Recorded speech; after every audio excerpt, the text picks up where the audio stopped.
બનાસકાંઠા જિલ્લાના થરાદ તાલુકાના કોઠી ગામ મુકામે રાત્રિના સમયે તસ્કરોએ પાર્લરની દુકાનમાં પતરા તોડીને ચોરી કરી છે। દુકાનના માલિક મહેશભાઈના જણાવ્યા અનુસાર તસ્કરોએ રોકડ રૂપિયા અને અન્ય વસ્તુઓની ચોરી કરી છે। આ ઘટના ધાનેરા હાઈવે પર બની હતી। કોઠી ગામમાં થોડા દિવસ પહેલા આવી ચોરીની ઘટના બની હતી। વડગામડા મુકામે પણ રાત્રિ દરમિયાન 4 દુકાનોમાં ચોરીની ઘટનાઓ નોંધાઈ હતી। સ્થાનિક લોકોએ થરાદ પોલીસને જાણ કરતા પોલીસ તંત્ર તાત્કાલિક ધોરણે ઘટના સ્થળની મુલાકાત લઈ તસ્કરોને પકડવાની કામગીરી હાથ ધરી છે।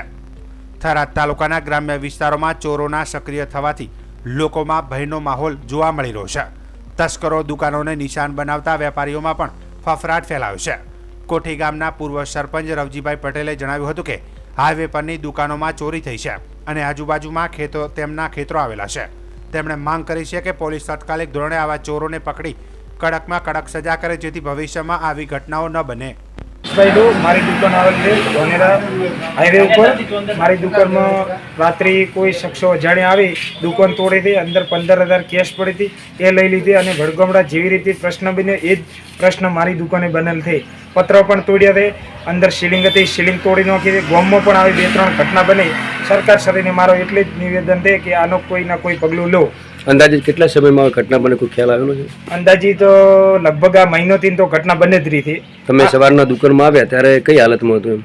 સવારમાં દુકાનમાં આવ્યા ત્યારે હાલત તો પૂછ્યો જ મત એવી હાલત હતી, કેમ કે અમે વેપારી પૈસા દેવા માટે ઉછીના લાવેલ પૈસા હતા, એ પણ પૈસા ચોરી ગયેલ હતી।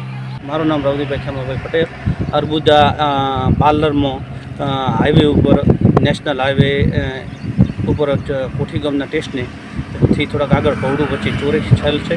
ચોરીમાં કેટલા રૂપિયા હતા? અંદાજ 15,000 રૂપિયા, 15,000 ને 300 જેવા છૂટા હતા।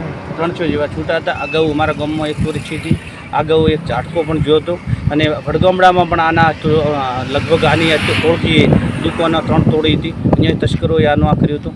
એટલે હવે સરકાર શ્રીને નમ્ર વિનંતી છે, આમ તો રોડની બાજુમાં તમારા મકાન આવેલા એટલે થોડોક ભયનો માહોલ પર હોય। આજુબાજુના રોડની બાજુમાં મકાનો આવેલા છે, એને ભયનો માહોલ છે।